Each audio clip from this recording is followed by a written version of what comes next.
여러분들 물고기를 잡지 않은 어부다고 제가 제목을 붙였는데요. 어부의 본업이 뭐예요? 어부의 본질은 물고기를 잡아야 되는데 어느 마을에 호수도 많고 정말 물고기를 잡을 수 있는 여건이 참 좋기 때문에 스스로 어부라고 생각하고 사는 사람들이 있었어요. 수년이 지나가기 시작했어요. 10년 동안 우리는 어부야. 그러면서 그 자기 주변에 있는 그 물고기가 뭐가 있는지, 철마다 어떤 물고기가 나오는지 모든 것들을 잘 연구해서 자료로 다 만들어놨어요. 그런 이상한 것은 잡지는 않아요. 잡지를 않아. 더 열심히 연구하고 더 많은 어종이 이렇게 번성하도록 하는 것도 다 연구했어요. 너무나 많이 연구를 하니까 소문이 나서 사람들이 몰려들기 시작했어요. 당신들 이렇게 연구를 많이 하는데 자료를 좀 공유하자고. 그래서 센터를 만들었어요. 낚시를 가리키는, 어부를 가리키는 학문을 만들었어요. 어부학. 만들어 놓으니까 사람들이 막 몰려들었어요. 열심히 가르치니까 세월이 가니까 그 어부학을 졸업한 사람들이 나오기 시작했어요. 그 중에 한 사람이 나가서 열심히 정말 가르친 대로 딱 했더니 두 마리의 큰 물고기를 잡은 거예요. 어부학계가 그냥 난리가 났어요. 이런 일이 어떻게 일어나냐고. 막 당신 정말 최고라고. 와서 간증 좀 하라고. 막 열심히 이곳저곳 다니면서 간증하다 보니까 그 사람도 그 이후로 전혀 고기를 잡지 않았어요. 근데 유명한 어부예요. 여러분, 어부가 뭐예요? 물고기를 잡지 않는데 그 앞에는 어부를 넣는데 앞에 수식어가 뭐냐? 물고기를 잡지 않는 어부예요. 이게 어부입니까? 오늘 성경은 내가 베드로, 야고보, 요한 다 불러놓고 너는 사람 낳는 어부가 되게 하겠다. 이렇게 부르셨어요. 그러면 이제 베드로, 야고보, 요한은 다 돌아가셨고 아무도 안 계시는데 하나님이 여러분을 불러놓으시고 너희들은 사람 낳는 어부다 라고 말씀하신 줄로 믿습니다. 아멘. 사도행전 1장 8절에 보면 오직 성령이 너희에게 임하시면 너희가 권능을 받고 예루살렘과 온 유대와 사마리아와 땅 끝까지 가서 내 증인이 되리라 그러셨어요. 내 증인이 되리라.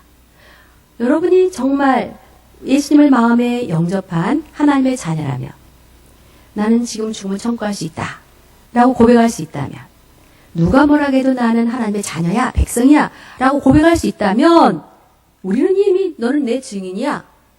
내가 싫든 내 허락을 받고 하나님 그렇게 하신 게 아니에요. 할게요 라고 내가 승인합니다 이렇게 말한 것이 아니에요.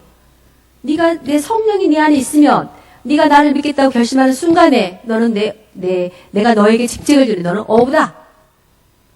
내가 어떻게 받아들이고 안 받아들이고는 별로 상관이 없어요. 주님이 그렇게 결정하셨어요. 여러분 어부인 줄 믿습니다. 근데 앞에 수식어가 잘 멋지게 붙었는지는 모르겠어요. 물고기를 잡지 않는 어부. 누군가가 여러분이 물고기였을 때, 주님 안에 들어오지 않은 물고기였을 때, 여러분을 잡아다가 여기다 넣어놓으셨어요. 그죠? 저는 동네 친구들이 저를 잡아다가 이 교회 안에다 넣어놨어요. 그래서 그때부터 여기 교회 안에서 살아요. 여기 계신 모든 분들도 누군가는 잡아다가 표현을 그렇게 하는 거예요. 잡아다가 여기다 넣어놨기 때문에 이 안에서 여태껏 살았잖아요. 그러면 우리에게 말씀하신 너만 살지 말고 나가서 또 잡아와라. 내가 너에게 명하는데 너도 가서 그 일을 해야 된다라고 말씀하신 거예요. 교사들에게는 특히 더 그런 가르치는 임무를 통해서 더 그런 명령들이 함께 주어진 것들을 볼 수 있습니다. 전도는 하나님의 명령이고 그리스도인의 사명입니다. 그리스도인이라면 어린아이로부터 모든 분에게 주어진 하나님의 특별 명령. 나는 아니야. 아마 평생 전도를 한 번도 안 해보신 분들이 여기 계실 수도 있습니다. 그것은 주님 앞에 기도해야 돼. 기도도 전도하기 위한 필요한 부분입니다. 하지만 나는 전도에 대한 부담이 하나도 없다. 이건 뭔가 생각해 봐야 돼요. 뭔가. 하나님은 그게 아니라는데 나는 괜찮아. 안 된다. 그렇게 말은 나는 괜찮아. 제가 어느 교회에 제가 교회를 맡아 있지 않을 때도 있어요. 제가 주일날 많은 교회들을 순회하기도 하고 그럴 때에 어느 큰 교회 갔었어요. 그래서 저는 이제 거기 교회 성도로 참석했으니까 이렇게 앉아 있는데 그게 교회 이제 전도 주간이 된 거예요. 새 생명 축제. 하고 이렇게 새신자, 태신자 작정하라는 카드가 돌고 있어요. 이제 교육자들이 뭐 나눠주고 막 써서 내라고 이렇게 이 칸에 서 있어 주는데 그 칸이 쓰라니까 그게 저기서부터 받아가지고 나한테까지 왔어요. 이렇게 해가지고 저한테까지 와서 저야 뭐 여기 이제 안 오니까 옆에 성도에게 이렇게 드렸습니다. 아무도 별로 그 일에 대한 감동이 없는 것을 보면서 와, 이런 마음이 들었어요. 저는 전도 때문에 우리가 뭔가에 대한 영적인 굉장한 부담이 있어야 정상이라고 믿습니다. 정상. 자다가 벌떡 일어날 수 있는 부담. 내가 이렇게 살아서는 안 된다는 부담. 내가 이렇게 하나님의 복음에 대해서 확신하고 있는데 나는 천국 가는 게 확실한데 천국 가지 못한 내 자녀, 천국 가지 못한 내 가족, 천국 가지 못한 이웃들을 향해서 나는 아무런 느낌이 없다? 그러면 천국이, 여러분이 가고 싶은 천국이 가짜든지 지옥이 없든지 그래야 맞을 거예요. 정말 확실하다면 우리가 이러고 있을 수 있을까? 다음 세대 아이들이 이렇게 핍절하고 교회를 다 떠나버리게 우리가 방치할 수 있을까? 교회의 오늘날 모든 60% 70%가 교회 학교를 문 닫았습니다. 주일 학교가 없어요. 교회 학교가 없어요. 예배를 드릴 수가 없어요. 왜? 아이들이 없어서. 어르신들은 계셔요. 수십 년 전부터 믿어 오셨으니까 그냥 자리를 지키고 계시는 거예요. 그 어르신들이 이제 언젠가는 주님의 날에 가시면 그 교회는 문을 닫아야 될 거예요. 왜? 다음 세대가 없기 때문이에요. 이 일에 대해서 이 시대의 어르신들께서 관심을 갖고 아이들을 돌보지 않으면, 다음 세대를 돌보지 않으면 엄청난 일이 일어날 수 있어요. 우리는 이 시대를 사는 사명을 감당해야 돼요. 우리 선생님들도 물론 앞장서서 감당하시지만 여기 계신 모든 성도님들이 이에 대한 엄청난 부담을 느끼지 않으면 기도도 되지 않아요. 여러분 어린이를 위해서 기도해 보셨습니까? 우리 교회 다음 세대가 핍절하다더라. 우리 아이들 살려주세요. 중고등부 청년들을 붙들어주세요. 하고 여러분이 하나님 앞에 손을 들고 기도해 보셨습니까? 너희들이 알아서 살아라? 절대로 못 삽니다. 세상이 가만두지 않습니다. 세상이. 그들의 마음을 뺏어가고 향락이 장악하고 물질 만능주의와 인본주의와 수많은 것들이 아이들의 마음을 뺏어가 버리는데 어떻게 살아내요? 나는 한 번도 기도하지 않았다. 여러분의 기도가 물론 기도하실 겁니다만 나는 그 기도는 안 해봤다. 오늘부터 하시기 바랍니다. 여러분의 교회 아이들을 이름 불러가면서 기도해 주세요. 여러분의 교사들이 그 일을 감당하도록 이름 불러가면서 기도해 주세요. 함께 사역해야 돼. 함께. 너희들은 앞장서서 가르쳐라. 나는 뒤에서 기도하겠다. 어떻게 잘 되느냐? 이렇게 함께 하지 않으면 이 영적인 일은 감당할 수가 없어요. 이건 영적인 일이거든요. 영적인 일은 영적으로만 분별할 수 있고 영적으로 감당할 수 있는 거예요. 영적인 일이기 때문에 엄청난 기도가 필요한 것입니다. 어린들도 청소년들도 거듭날 수 있습니다. 여러분, 우리 교회에 들어오는 모든 학생들이 그냥 교회 문턱만 밟고 돌아간다. 그러면 저는 의미가 없다고 생각해요. 여기 교회 안에 들어와 있는 유치부 아이들이 나는 하나님의 자녀입니다. 나는 하나님 나라 갈 수 있습니다를 고백이 없이 여기 계속 10년 동안 들랑달랑 했다. 의미가 있습니까? 유치원처럼 다녔어요. 학교 다니듯이 교회를 다녔어요. 나는 교회 6학년이야. 엄마 뱃속에서부터 다녔거든. 그래? 영칠아, 너는 그렇게 오래 교회 다녔는데 참 잘했다. 너 지금 죽으면 어디 갈 수 있니? 몰라요. 이런 대답을 선생님들이 드려야 된다면 여러분 책임이에요. 내가 6년을 데리고 있었는데 우리 교회 안에서 유치부 때 보면 7, 8년을 다녔는데 그 아이가 8년 후의 결과 너 지금 죽으면 어디 갈 수 있니? 몰라요. 나는 교회를요 1년 52주 8년을 다니면 58, 40, 400번을 온 거예요. 근데 400번 이상 교회 왔는데 몰라요. 이게 누구 책임이에요? 물론 그 아이가 받아들이지 않는 것도 있어요. 하지만 교사가 가르치지 않은 것도 이유 중에 하나일 수 있어요. 굉장히 교사는 중요한 직책임에도 불구하고 차라리 글쎄요. 제대로 알지 못하고 그 자리에 서 있으면 아이들이 주님 만나는 것을 방해할 수도 있어요. 준비가 안 되면. 영어 ABCD를 몰라. 선생님이. 근데 학교 영어 선생님이야. 말이 안 되죠. 말이. 근데 교회 학교 안에 어린이들에게 뭘 가르칠 줄을 몰라. 근데 교사를 해. 그럴 수 있을까요? 없을까요? 저는 있다고 봐요. 저는 청년들을 데리고 교사 교육을 해본 적이 있어요. 7, 8명의 청년들 10명 앉혀놓고 제가 이제 젊은이들을 만났기 때문에 첫 시간인데 내가 물어보고 싶은데요. 사무엘 선생님, 언제 예수님 마음에 믿기 시작했어요? 그러니까 그 선생님은 어떻게 이야기하더라. 이렇게 쭉 돌아가면.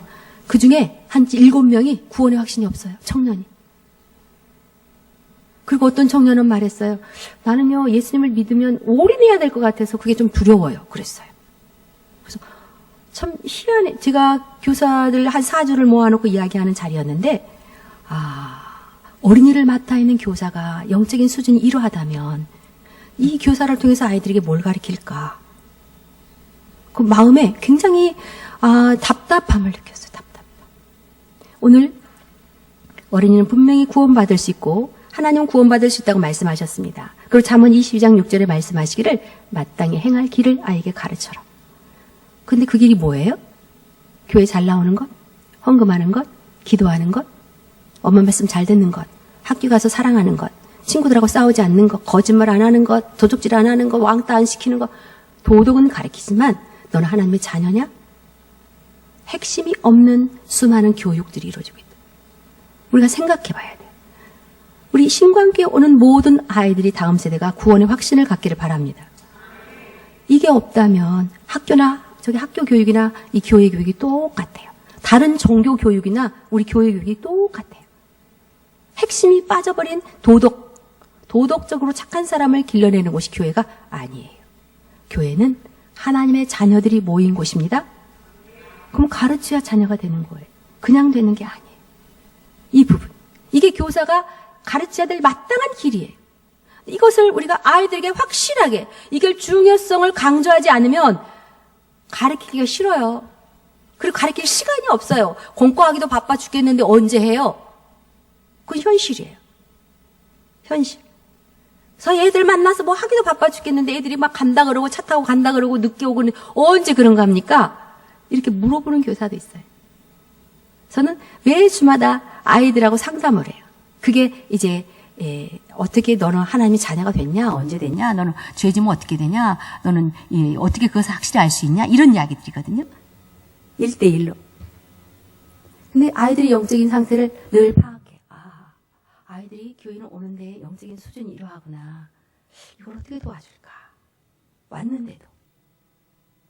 오늘 주님은 마땅히 행할 길을 아이에게 가르치라고 말씀하시면서 요한복음 3장 3절에는 사람이 거듭나지 아니하면 천국에 갈 수 없다 그랬습니다. 어린 아이들도 다음 세대도 거듭나야 합니다. 그 부분들에 대해서 우리가 확신을 가져야 여러분 반을 내가 어떻게 가르쳐야 되겠다라는 그런 정말 뚜렷한 목표점이 보이는 거예요. 그것에 대한 확신을 내가 스스로 중요하게 여기지 않으면 교회 살 일이 많습니다. 할 일이 많아요. 애들 와서 1시간 60분 때로는 1시간 반, 90분 예배 드리는데 일주일에 그거밖에 안 오는데 그 시간에 여유롭지가 않아요. 그러니 항상 뒷자리에 밀려서 한 번도 체크하지 못하고 1년, 2년 훌쩍훌쩍 가버리는 거예요. 근데 이제 중요하다고 딱 인식하면 다른 거 다 제껴놓고 또 그 일을 먼저 할 수 있어요. 그게 우리 안에 인처럼 새겨지지 않으면 안 돼요. 오늘 한국교회 안에 제가 이제 학교 전도를 해요. 매주 20명씩 전도하는 게 제 목표고 전도합니다. 학교에 가서 그 교문 앞에 서서 애들을 만나보면 20명 만나면 그중에 10명 이상은 다 믿는 아이들, 교회 다니는 아이들. 다니는 아이들이 너는 천국갈 수 있네, 예수님 마음에 계시겠네. 예스라고 대답하는 아이 2명. 없어요.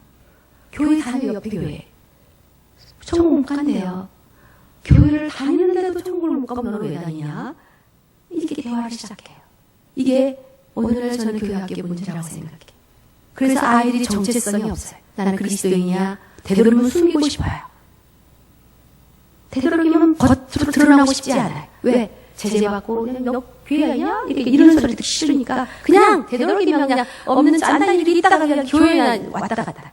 정체성이 사회의 소금과 빛이라는 이런 역할을 하기보다도 내가 드러나는 것 자체가 싫은 거예요.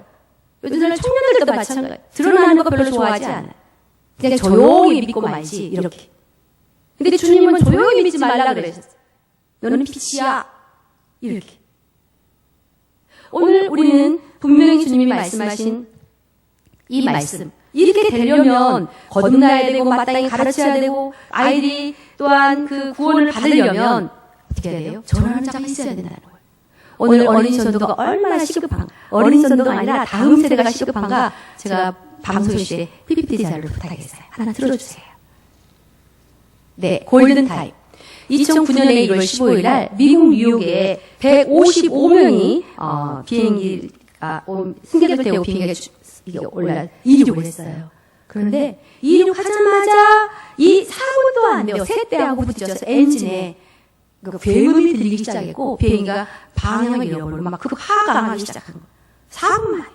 그런데 그 맨하탄에 있었기 때문에 어떻게 거기를 보면 모든 그 도시가 망가지게 생겼고 이 기장이 순간의 판단, 그 순간의 판단했는데 허드슨강 그 근처에 눈이 강이 보여서 그쪽 강으로 착륙하기로 결정을 내린 거예요. 강으로 착륙하기로 결정을 내리고 공항 관제탑에 이야기했어. 나는 허드슨강으로 간다. 관제탑에서 왜 그러냐 저러냐 물어볼 겨를도 없이 그런 허드슨강으로 직행했고 바로 승객들에게 잘 잡아라! 라고 말함과 동시에 허드슨강으로 곤두박질 친 거예요. 그러니까 관제탑에서는 또한 다른 그 항만청이나 이런 그 모든 곳에 연락했습니다. 그 비행기가 그 바다에 허드슨강이 착륙한 지 1분. 딱 착륙하자 기장은 앞에 문을 열어서 비행기가 최대한으로 떠있게 만들고 승객들을 내보내. 승객이 딱 앉자면 나올 수는 없잖아요. 그 안에서 일어나야지, 풀어야지, 밴드 그러고 막 나와야 될 거 아니에요? 1분 만에 승객들이 나오기 시작했어요. 항만청에서 3분 안에 도착했어요. 헬리콥터가 도착했어요. 그리고 그 1시간 안에 155명이 다 살아서 나왔어요. 155명이. 그리고 기장은 한번 승객들이 못 나간 승객이 있는가? 의자 밑 살피고 다 구석구석 살핀 다음에 그래도 시원찮 또 한 번 살핀 거. 2번이나 살피고 맨 마지막에 기장이 나왔어요. 이것은 기록된 골든타임. 언제 정말 사고가 나자마자 그 구출받을 수 있는, 살아날 수 있는 타이밍, 그 타이밍을 가장 잘 살린 사건 중에 하나로 기억되고 있어요. 골든타임. 그래서 모두가 다 살아났고, 이 영화도 나와 있어요. 그런데 어떤 사람이 우리나라 세월호, 그 마지막 커트 보여주세요. 마지막. 우리나라 세월호 사건을 보고 이 배가 이렇게 반쯤 기울어져 있는 것을 봤어요. 그 사람이 누구냐, 부시라는 선교학자예요. 선교학자. 10-40 창문 지역이라고 해서 이렇게 10-40 창문 지역이 여가 선교지다. 그러니까 동남아 지역의 많은 인구들 거기에서 선교를 그리 많이 가야 된다. 이런 지리적인 개념을 선포했던 사람이 부시예요. 근데 그 사람이 이제 지리적인 개념이 아니라 세대, 4세에서 14세 아이들을 사로잡지 않으면 다음 세대는 희망이 없다 하고 선교를 바꿨어요. 방향. 지리적인 개념이 아니라 4세에서 14세가 선교지다 이렇게 말했어요. 그 사람이 우리 세월호를 봤어요. 이 신문에 떴으니까 세계적으로 유명한 사건이니까 본 거예요. 그리고 그 사람이 이렇게 말했어요. 눈을 뜨고 아이들을 잃어버린 나라 한국. 눈을 뜨고 아이들을 잃어버린 나라. 그 안에 있는 모든 아이들이 죽었어요. 왜? 가만히 있어라 이렇게 말했어요. 가만히 있어라. 여러분 오늘 교회 학교의 아이들이 배가 기울어져서 다 빠져들어오고 있어요. 어른들은 아유 누가 되겠지. 교사들이 하겠지. 그래 나는 어떻게 되겠지. 우리 가만히 있는 동안 배 가라앉혀 버려요. 여러분 아예 다음 세대가 가라앉고 있어요. 다음 세대는 못자리에 몹니다. 우리는 추수. 여러분들은 어른 벼가 익어야 추수하잖아요. 추수해야 쌀이 나오죠. 근데 추수하려면 모판에서 뭐를 갖다 옮겨 심어야 돼요. 근데 모판에 옮겨 심을 뭐가 없어요. 여러분의 교회는 못자리에 몇 명이나 있습니까? 몇 명? 어르신들이 여기서 50년, 30, 60년 후에 떠나고 나면 이 아이들이 그대로 우리 교회로 올라올 거다. 여기 가득 하겠습니까? 여러분 그거 생각해 보셨습니까? 한 번이라도 교육부터 들여다보셨습니까? 다음 세대들이 어떻게 예배하는가를 여러분이 한 번이라도 쳐다보셨습니까? 여러분의 자리에 다음 세대가 와서 앉기를 기도해 주시기 바랍니다. 하나님, 내가 언젠가는 떠날 텐데 이 자리 다음 세대 꼭 오게 해주세요. 지금 14살 아이들이요. 초등학교 그 아이들이 10년 후면 24살. 청년이에요. 군대 갔다 오면 교사입니다. 10년만 더 있으면 그 애들이 국회의원도 될 수 있고 그들이 장관도 될 수 있고 이 나라를 지도자가 될 수 있습니다. 여러분이 주목해야 될 곳은 다음 세대입니다. 다음 세대를 주목하면 이 나라가 변할 수 있습니다. 우리는 다음 세대가 이 아이들을 놔버려요. 아이고 알아서 하겠지. 배가 기울어서 곧 다 없어질 때까지 두시겠습니까? 다른 나라 이 성교학자가 봤어요. 우리 한국 교회가 그냥 배가 기울고 있는데 그 눈을 보면서 아이들을 다 잃고 있는 나라라고 말했다고요. 우리는 경고라고 들어야 됩니다. 여러분, 다음 세대를 위해서 우시기 바랍니다. 하나님 살려주세요. 여러분의 가정에 자녀가 없으면 가문이 닫힌다고 말씀하시죠? 우리나라 가문이 닫혀져 아들 있고 자녀가 있어야 되잖아요. 여러분, 영적인 가문이 끊기게 생겼어요. 영적인 계보가 끊긴다고요. 우리가 떠난 자리에 다음 세대가 와야 되는데 올 아이들이 없어요. 올 청소년 청년들이 없어요. 이 일에 대해서 올 수 있는 사람은 여러분밖에 없어요. 정부가 아니에요. 우리는 기독교 국가도 아니에요. 전도하는 것도 막고 있고 앞으로 더 심해질 거예요. 그럼에도 불구하고 우리가 해야 될 일은 다음 세대를 끌어들이는 거예요. 이 일을 누가 할 것인가? 이 앞장선 분들이 계셔요. 늘. 왜? 눈에 보이거든. 내가 가르칠 애들이 없으니까 그냥 그렇게 어떻게 해요? 근데 혼자 못해요. 저도 혼자 전도해보지만 제가 아파트가 전도하면 아줌마 누구세요? 뭐 하냐? 데려가 버려. 아무 관계가 아니어도 요즘 사이가 좀 험악하잖아요. 제가 그 아파트 사람이 아니에요. 그럼 아파트 입구에서 전도하고 있으면 너 뭐 하냐? 하고 이렇게 아이하고 복음을 전하고 있으면 일로 와 하고 데려가 버려. 계속 데려가. 전도하기가 힘이 들어요. 하지만 전 생각해 봤어요. 언제 전도하기 좋을 때 있었냐고. 전도하기 좋을 때 있었나요? 예수님 당시도 없었어요. 초대교회 전도하다 다 죽었어요. 지금 전도하기 어렵다고 말하면 그럼 언제는 좋았는가? 없어요, 좋을 때는. 항상 그때마다 어려웠어요. 앞으로도 어려울 거예요. 우리는 이유를 찾고 있지만 전도에 대한 이유는 없어요. 하나님께서 말씀하셔서 비전이 있습니다. 우리가 하나님은 어린아이들이 전도를 받을 수 있는 가장 적기이기 때문에 우리에게 부탁하신 거예요. 마땅히 행할 길 가르쳐라. 이와 같이 이 소자 중에 하나라도 이뤄지는 것은 내 뜻이 아니야. 찾아라. 찾아주겠니?가 아니야. 찾아라. 나는 내 뜻이 아니야. 그 말은 찾아내. 라는 명령과 함께 있어요. 여러분, 우리 주님이 말씀하시면 다 하겠다고 우리가 기도도 합니다. 영혼을 찾는 일에 여러분이 함께 해주시기 바랍니다. 기도하고, 이 근동, 저는 이쪽에 처음 봤지만, 이 근동에 있는 학교 품어주세요. 하나님, 그 초등학교에 700명, 800명, 저는 가까운 저희 교회 다니는 1650명의 아이들이 있어요. 늘 선포합니다. 1650명은 우리의 물고기다. 잡아야 된다. 기도하자. 오늘 우리가 가슴으로 품고 그 일을 해내는 게 이 시대를 사는 어른들의 몫이에요. 누가 와서 전도할지는 몰라요. 여러분이 나가서 전도하면 좋겠지만 그렇게 기도하면 누군가가 와서 그 영혼을 만나고 복음을 전할 거예요. 그리고 그 아이가 하나님 나라로 들어가게 될 것입니다. 우리는 이렇게 어린아이들에게 복음을 전하는 것이 하나님의 소망이고 또 이렇게 해야만이 교회 안에 하나님을 믿는 백성들 다음 세대를 이어갈 수 있기 때문에 주님은 우리에게 부탁하신 거예요. 하나님의 비전은 여러분을 업으로 세워서 물고기를 잡는 겁니다. 주님이 직접 하시지. 왜 안 하실까? 저는 가끔 물어봐요. 주님이 그냥 태풍을 한 번만 불어서 나는 하나님이 다 온 세계 딱 엎드릴 텐데 왜 그렇게 안 하시고 이렇게 꼭 우리를 시켜서 하실까? 그냥 쓰나미 있을 때 한 번만 흔들 때마다 주님의 음성, 이상한 특별한 계시를 통해서 한 번만 쫙 하면 전 세계가 납작 엎드릴 텐데 왜 그렇게 안 하실까? 주님은 그렇게 안 하셔요. 여러분 그렇게 해서 여기 오셨습니까? 아니잖아요. 주님은 전도에 미련한 방법으로만 하나님을 알게 하셨어요. 하나님은 우리를 통해서 하나님을 알게 하시겠다는 거예요. 왜 전도를 미련하다고 했을까? 저는 그렇게 생각해요. 전도에 미련한 것으로 믿는 자들을 구원하시길 기뻐하셨대요. 전도는요, 앞에 보니까 미련한 거래요. 왜 미련한 걸까? 저 미련한 바보 같아. 이렇게 전도하고 있는 사람에게 때로는 손가락질하는 사람들이 있어요. 꼭 저렇게 해야 돼? 꼭 저렇게 꼭 얘기 붙잡고 저렇게 해야 돼? 그럼 어떻게 할까요? 가르쳐 주세요. 저도 하기 싫어요. 전도를 다른 방법이 없어요. 말로 복음을 전해야 되는데 어떻게 해요?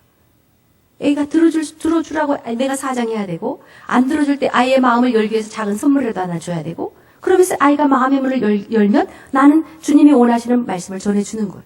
그런다고 내 교회로 데려가는 것도 아니고 내 자녀도 아니고 그 아이가 나하고 무슨 특별하게 유익을 주는 것은 아니에요. 하나님이 원하시기 때문이에요. 전도는 때로는 미련하다고 이야기했어요. 왜 미련하다고 하셨을까? 그것을 안 하면 하나님을 알 길이 없어요. 그래서 선생님들을 세우셨어요. 그럼 하나님은 도움이 필요하신, 좀 부족하신 분인가? 뭐가 필요한, 도움을 내가 꼭 드려야 되는 분인가? 선생님들, 하나님을 도와드리고 있는 것인가요? 아닙니다. 하나님은 도움이 필요 없어요. 하나님은 여러분의 뭔가 좀 더 네가 나를 좀 도와줘야 내가 좀 넉넉해질 것 같아. 이래 일이 잘 돌아갈 것 같아. 이런 거 아니에요. 하나님은 모든 게 풍성하세요. 근데 왜 나를 세워놓고 일을 하실까? 하나님은 그것을 통해서 여러분을 가르치기 원하십니다. 거기서 기도 제목이 나와야 되고, 거기서 영혼을 향한 열망도 생겨야 되고, 그것을 통해서 낮아져야 되고, 그것을 통해서 배워야 되고, 그것을 통해서 하나님과 더 가까이 가야 되고. 그거 없으면 기도 안 해요. 교사 영혼을 맡았기 때문에 하나님 영혼을 좀 보내주세요. 이런 기도하지. 교사 아니신 분들은 그런 기도 한 번도 안 한다니까요. 오늘 전도는 미련하다고 말씀하셨는데 저는 그 이유를 찾아봤어요. 디모데후서 4장 2절에 보니까 너는 말씀을 전파하라. 때를 얻든지 못 얻든지 항상 힘써라. 이렇게 말씀하셨어요. 그러면서 쭉 뒤에 또 가보면 너는 모든 일에 신중하여 고난을 받으며 전도자의 일을 하며 내 직무를 다해라. 여기 보니까 때를 얻든지 못 얻든지. 전도는 때가 없어요. 아, 지금 전도하기 좋은 때야. 없어요. 시기를, 어린아이들이 그 전도를, 복음을 잘 받아들일 수 있는 시기예요. 근데 아침이 좋을까? 점심때가 좋을까? 가을이 좋을까? 여름이 좋을까? 이런 거 없다고요. 그뿐만이 아니라 여기 보니까 누가복음에 보면 길과 산을 타러 가서 사람을 강권하여 데려다가 내 집을 채워라 그래. 너 가서 강제로라도 데려와라. 이게 하나님이세요. 왜요? 하나님은 천국도 아시고 지옥도 아시거든요. 강제로라도 너 와야 돼. 그럼 너 나하고 함께 살아야잖아. 너 그렇지 않으면 형벌 받아야 되는데. 너 꼭 와, 안 와? 와야 된다니까. 하나님은 하나님의 마음이에요. 하나님의 마음. 너 데려다가, 놔야 그 아이가, 그 사람이 하나님의 백성 될 수 있다는 강제로. 이게 하나님의 마음인데 우리는 전혀 그것에 동조하지 않아요. 이게 우리의 기도 제목이어야 돼. 왜 내가 이렇게 강팍해졌을까? 나는 하나님의 마음과 가깝지 않은 건가? 이런 부분들. 그뿐만이 아니라 말씀하셨어요. 예수계 2장 7절에 보면 그들이 듣든지 아니 듣든지 너는 해야 된다. 안 듣는데요. 듣는 사람도 있지만 안 듣는데요. 그들이 보니까 에스겔 3장 11절에 보니까 듣든 그들에게 고하여 이르기를 주 여호와의 말씀이다 하고 가서 말하라는 거예요. 안 들어도. 2장 7절에도 말씀하셨지만 3장 11절에 또 그렇게 말씀. 가서 말해라. 안 들어도 가서 말해라. 안 들어도. 하나님은 왜 안 듣는데 우리를 또 보내요. 안 들어도 가서 하라는 거예요. 안 들어도. 이건 하나님의 말씀입니다. 하라. 그러면서 27절에 말씀하셨어요. 들을 자는 들을 것이고 듣기 싫은 자는 듣지 않을 것이다. 그러니까 우리의 의무는 전하는 거예요. 꼭 안 들어주네. 그러면 놔두세요. 들을 사람 찾아다니세요. 어린이 전도 옛날에는 100% 들었어요. 애들이 100% 선생님 말씀을 들어줬어요. 전도자들의 말. 그런데 세월이 바뀌어서 지금은 안 들어줘요. 누구세요? 아, 싫어요. 아, 가버려요. 거절을 많이 당합니다. 그러면 듣는 애 찾으면 돼요. 듣는 애.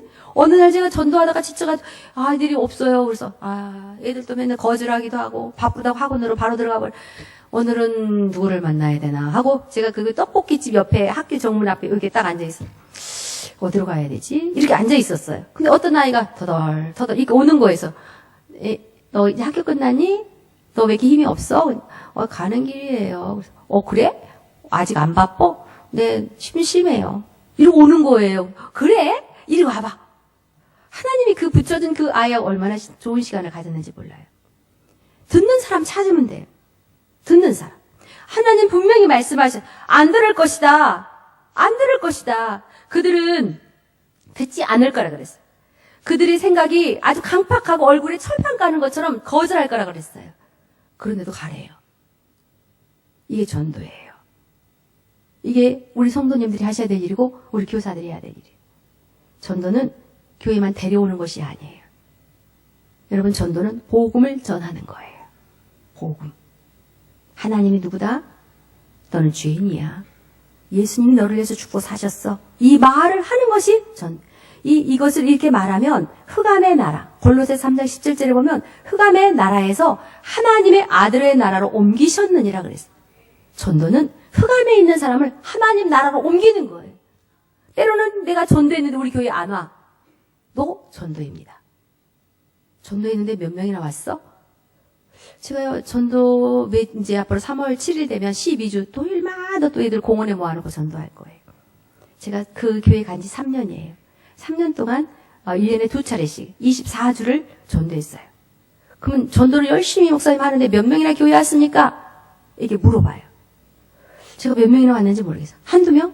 등록한 아이가 제가 이제 애들이 올라가기도 해서 잘 모르겠지만 제가 전도해서 그 정착한 아이가 2명인가 돼요. 그러면 몇 명이나 만나? 100명도 넘어요. 100명이 뭐예요? 한 학기에 한 50명씩 만나니까. 봄학기, 가을학기로 나누어서. 그럼 그게 뭐 전도냐? 여러분 그렇게 생각하시나요? 그 아이들은요, 믿지 않는 집 아이예요. 교회 가고 싶은데 엄마가 못 가게 해요. 어느 날 제가 길거리에서 전도할 때, 교회에 다니는 아이와 다니지 않는 아이가 두 아이가 썼었어요. 교회 다니는 아이, 너는 교회 다니는구나. 너는 지금 죽으면 어디 갈 수 있니? 몰라요. 교회 안 다니는 아이, 너는 그럼 죽으면 어디 갈 수 있냐? 천국이요. 이렇게 대답했어요. 그래서, 야, 너는 교회 다녀도 모르는데 얘는 교회 안 다녀도 천국 간다 그러네? 너는 어떻게 그 말을 할 수 있니? 그러니까, 저요, 옛날에 누구한테 들었어요. 교회 엄마가 못 가게 한대. 그래도요, 저 천국 가는 거 알아요. 이렇게 대답했어요. 그럼 안 되나요? 그 아이가 지금 엄마 때문에 교회에 못 와요. 하지만 어떤 전도자를 통해서 복음을 들었어요. 그런 아이들이 많아져야 될 줄로 믿습니다. 아무도 복음을 전해주지 않습니다. 학교도. 그 누구도 복음에 대한 관심이 없습니다. 이 시대를 사는 아이들이 복음을 들을 길이 없습니다. 교사? 여러분의 교회 안에 교사 몇 명 안 됩니다. 이분들이 가서 전도, 저희 교회도 교사들이 많이 있는데 그중에 전도하는 교사 30명밖에 없어요. 제가 다 바빠요. 너무 바빠요. 그래서 복음을 전할 사람이 없어요. 그래서 이 시대 아이들이 복음을 못 듣습니다. TV에서 나오는 것도 아니고 학교 가도 아니고 학원에도 아니고 아무도 안 가르쳐줘요. 예수님이 구원자라는 사실을 모르고 그들은 청소년이 됩니다. 이걸 누가 해결해야 될 것인가? 이 시대를 사는 성도님들이 아이들에게 복음을 전하지 않으면 이 시대 아이들 다 잃어버립니다. 잃어버린다는 것은 그 안에 다른 것들이 장악한다는 뜻입니다. 마땅히 행할 길을 아이에게 가르치면 그 아이는 하나님의 자녀가 될 줄로 믿습니다. 근데 마땅히 행할 불교를 가르치면 그들은 불자가 될 겁니다. 마땅히 행할 공산주의를 아이에게 가르치면 그 아이는 공산주의가 됩니다. 그 말은 우리에게만 해당되는 말이 아니에요. 불당이에요, 불당이에요. 성전이 되는 게 아니라 불당이 된다고요. 그래서 어린이 전도를 시급한 거예요. 청소년들을 사로잡는 것은 시급한 거예요. 그냥 이렇게 우리가 멈칫하고 있으면 이단들이 가버려요. 세상이 모든 향락이 가버려요. 아이들의 마음을 장악해야 돼요.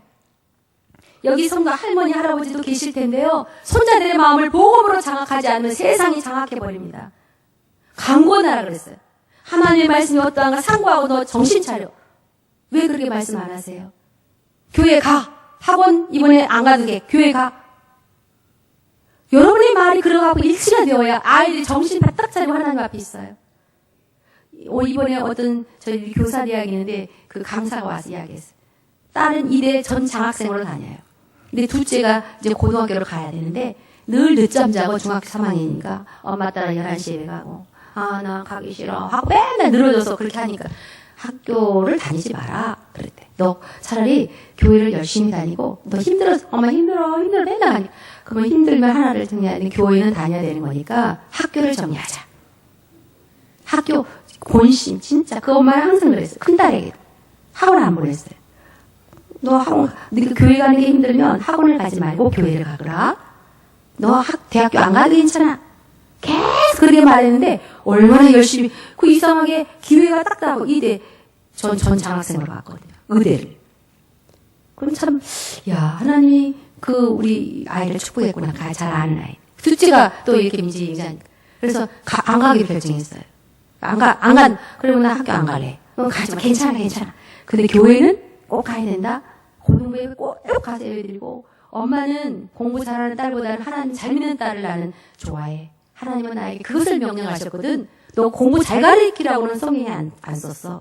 근데는 하나님의 자녀로 잘 살도록 양육하라는 말을 하나님 나에게 부탁하셨기 때문에 나는 그 일을 잘하고 싶다. 그분도 학교 선생님이에요. 초등학교. 그렇게 이야기했는데 그래서 안 가기로 했대요. 그런데 엊그저께인가 큰딸이 학교 가면 급식도 주고 뭣도 주고 학교 다니는 게 재밌고 막 이렇게 꼬셨대요. 가지고 엄마 나 그냥 학교 가볼게. 그래? 둘 중에 하나라겠는데. 너 중등 고등부 예배 안 가면 학교 안 가야 돼. 둘 중에 하나야. 안 가도 괜찮아. 엄마가 그냥 하는 소리가 아니니까 괜찮아. 아, 나 고등부 예배 갈 거야. 갈 거야. 이렇게 했어요. 여러분, 학원 한번 빠지면 너무 힘들어. 그냥 예배는 빠질지언정 학원은 가도 돼. 가야 돼. 이게 아이들에게 하나님에 대한 경홀함. 경홀. 그냥 시간 있을 때 가는 것이고, 그냥 알아서 가는 것이고, 이렇게 생각할 수 있어요.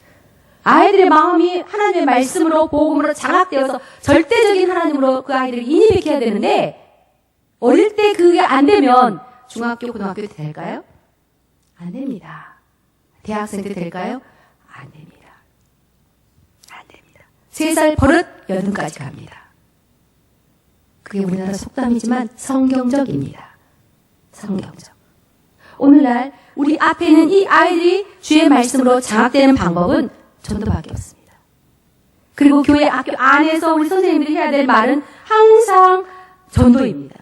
여러분 앞에 있는 아이들이 구원에 이르렀는가? 청년도 마찬가지. 저는 청년도 영적인 수준이 학생들하고 똑같다고 생각해요. 고등부 설교 들어가서 봐도 마찬가지.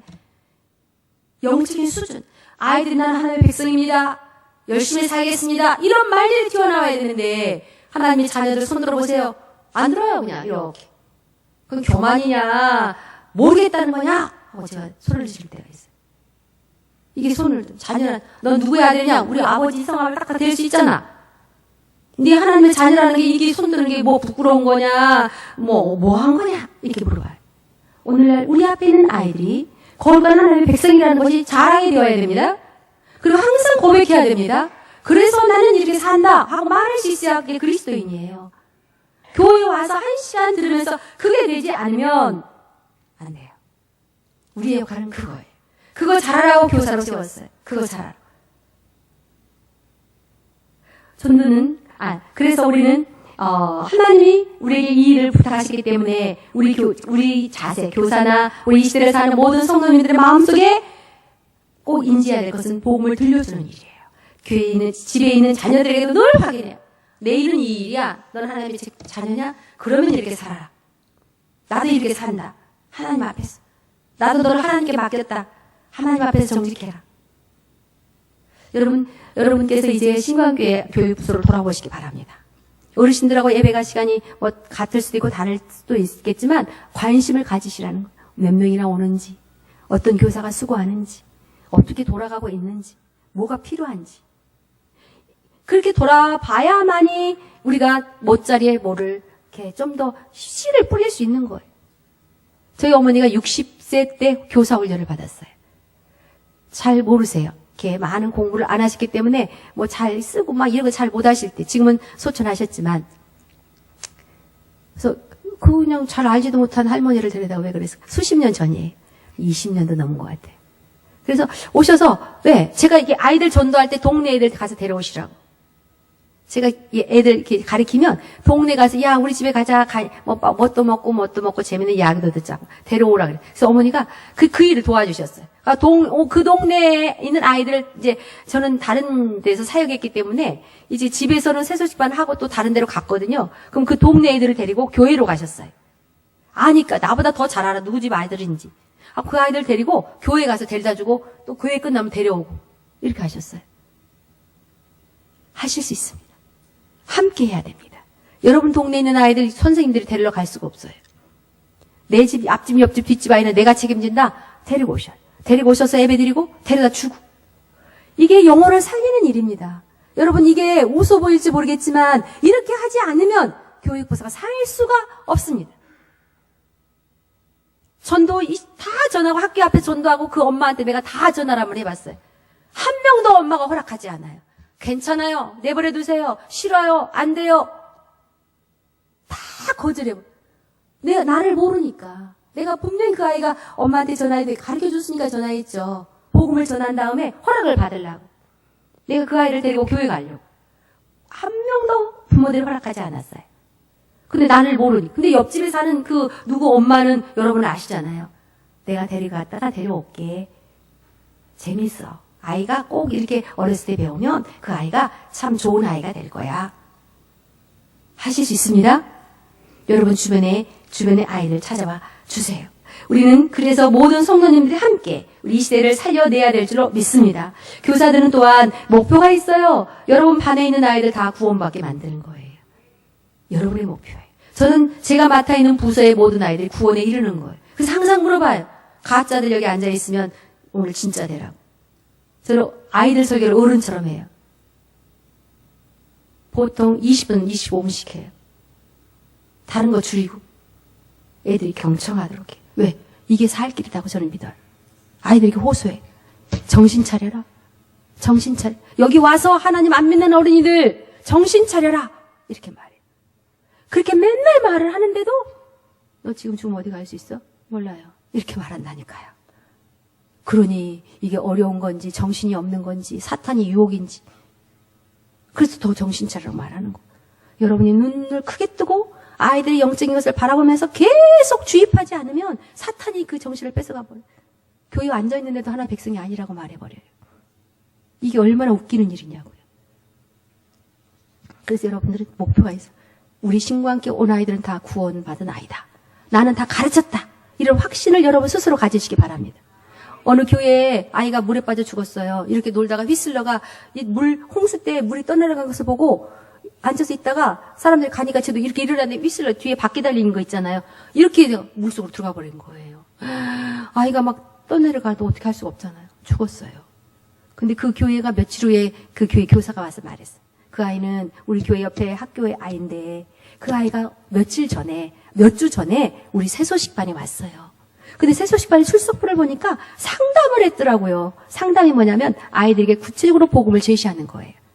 저희들은요, 그 학교에 찾아가서 위로도 했지만 우리 교사들은 이게 알고 있어요. 그 아이가 천국 갔다고. 그렇게 이야기했어요. 여러분 출석부에 기록된 모든 아이들이 천국 간다는 확신을 가지시기 바랍니다. 그럼 안 가르쳤으면 가지시면 안 됩니다. 점검하고 가르치고 그렇게 해야 여러분이 확신을 가질 수 있는 것입니다. 그게 우리 교사들의 목표입니다. 전도는 안 하는 것이지 못하는 사람은 없습니다. 나 전도 못해 하지 마세요. 안 하는 겁니다. 왜요? 나는 증인이라고 주님 말씀하셨습니다. 너는 어부야. 그 말은 나는 못해요. 안 해요. 그 말은 나는 하나님 자녀 아니에요. 라고도 저는 생각해봐요. 너는 기도하는데 안 한대. 그럼 나는 기도하겠습니다. 그랬지. 우리 아이들 이름을 불러가면서 내가 그 반을 내가 입양하고 기도하겠다. 선생님 반 아이들 이름 주라. 이렇게 말할 수 있어요. 내가 하나님 나라의 자녀로서 내가 뭔가 영혼을 사랑하면서 일해야 되겠다. 나도 하늘의 상급을 쌓아야 되겠다. 주님이 같은 상을 줄 줄로 저는 믿습니다. 전도는 가장 큰 장애물은 나 자신이에요. 나 자신. 저는 전도자예요. 아마 수십 년 됐습니다. 그래서 저는 이제 그 사역의 연조가 많이 남아있진 않아요. 근데 굉장히 감사해요. 요즘은 너무나 감사해요. 전도자의 삶을 산 것을. 근데요, 지금도요, 아, 오늘 비 안 오나? 비 오면 좋겠다. 안 가게. 눈 오면 좋겠다. 뭐, 미세먼지가 나? 해가지고 그냥 아무도 길거리에 안 나온다고 이게 방송 나오면 좋겠다. 왜? 안 가고 싶은 거예요. 맨날 가던 것도 안 가고. 내가 가장 큰 장애물이에요. 누구도 나를 막지 않아요. 전도한다고. 근데 내가 스스로 장애를 갖고 있어요. 이렇게 마음에. 이걸 이기지 않으면 한 걸음도 못 나가요. 한 걸음. 전도는 내가 안 된다고 말하는 거지 그 누구도 안 된다고 말하지 않습니다. 벗어나시기 바랍니다. 그리고 그냥 자유로워야 돼. 자유로. 안 들으면 말고. 죄송해요. 그렇게 말했어요. 그래서 성경이 그렇게 말해서 안 들으면 먼지를 털고 다음 대로 가라 그랬어요. 왜 그렇게 주눅 드냐고요. 전도자들이. 전도자들 주눅 들 필요 없어요. 이건 정확한 복음 제시예요. 네. 감사합니다. 다음에 또 보겠습니다. 왜 또 볼지 해야 되니까 끝까지 웃어야 돼요. 잘 들어주는 사람, 받는 사람 주세요. 감사하고. 그 안에 걸리신 분이 여러분이에요. 여러분 처음부터 여기 계신 건 아닐 수도 있잖아요. 여러분들 처음에 거절하다 여기까지 오실 수도 있잖아요. 다른 분들도 마찬가지입니다. 그래서 전도는 여러분의 형편에 맞추지 마세요.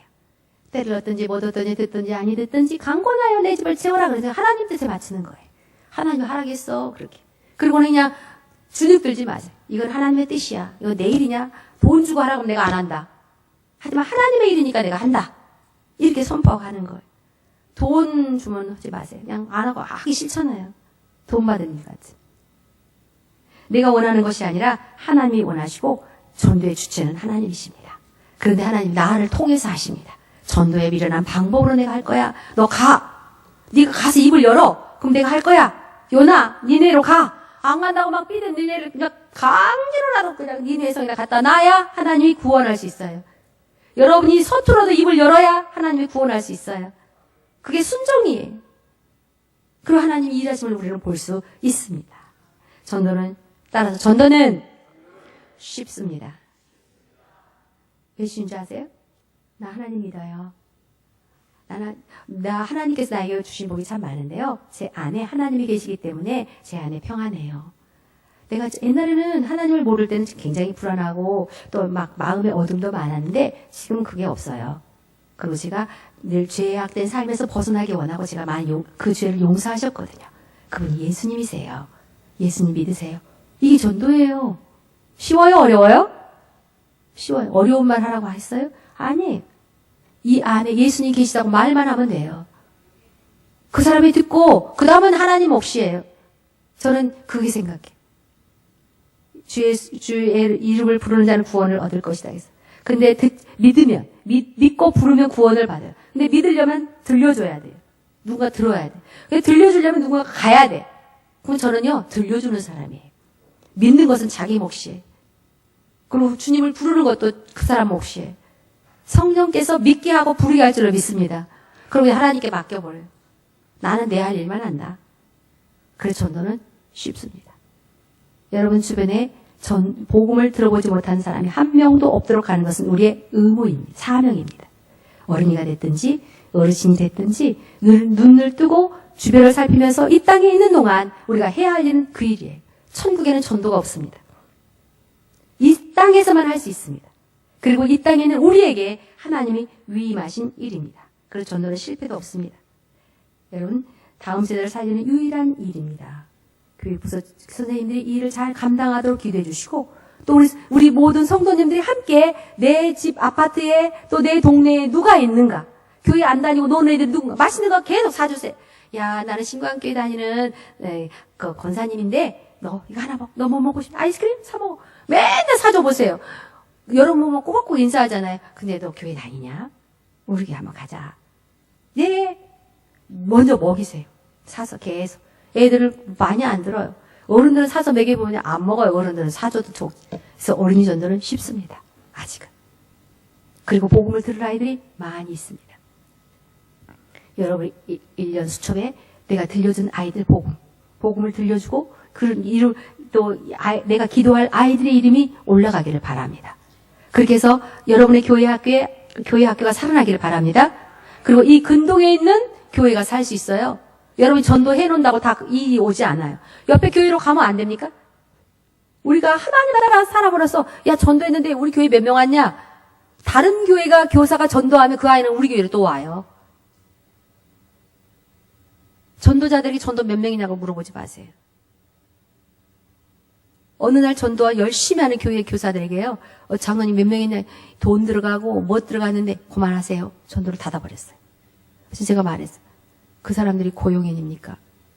대학교 때 나가서 애들한테 복음을 전하겠다고 한두 명 앉혀놓고 열심히 하는 교사들 불쌍하지도 않습니까? 거기 간 것을 박수 좀 쳐주세요. 제가 그렇게 말했어요. 장로님은 누군지 모르지만 그 부장님하고 이야기했어요. 여러분 전도자들을 축복하고 교사들 잘한다고 박수 쳐주시고 잘할 수 있을 거라고 격려해 주시고 그리고 기도로 정말로 함께 해주시고 그럴 때 여러분의 교회 학교가 살아날 줄을 믿습니다. 그리고 그 제도들이 그렇게 할 때에 하나님의 나라가 확장되어지는 겁니다. 예수님도 전도하러 오셨습니다. 여러분 예수님이 가장 우선순위는 전도입니다. 이 마을 저 마을 다니면서 나도 전도하러 왔다 그랬어요. 인자가 온 것은 잃어버린 자를 찾으러 왔다 그랬어요. 근데 우리는 찾아본 적이 있는가? 일 앞에 우리가 기도하면서 우리가 이 시간에 말씀을 마치겠습니다. 우리가 이 시간 함께 기도할 겁니다. 하나님께서 나를 오랜 시간 신앙생활을 하게 했는데 나는 얼마나 어부로서의 역할을 감당했는가? 나는 분명히 어부인데 한 번도 물고기를 안 잡아봤다. 그러면은 주님 앞에서 우리가 회개해야 합니다. 주님, 이 가짜 어부를 용서하소서. 주님은 어부라고 말하는데 나는 어부답지가 못합니다. 하나님 어부의 진짜 어부가 되게 해주십시오. 우리가 기도하고 하나님 앞에서 여러분이 이웃에게 붙여주신 여러분의 이웃들, 여러분의 가족들, 여러분의 친척들에게 꼭 복음을 전하는 그런 일들이 일어나기를 소망합니다. 함께 통성으로 기도합니다. 사랑하는 하나님 감사합니다. 하나님께서 저희들을